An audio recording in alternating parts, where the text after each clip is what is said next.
Hi friends, so there are various of steps to ensure that we are safe to enter our chicken processing facility. In before videos, I'll show you how you have to make sure your hands are safe, and now we have to show you how to make our foot or boots safe.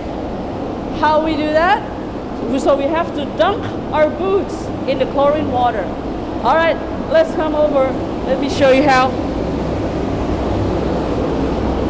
So, these are chlorine water.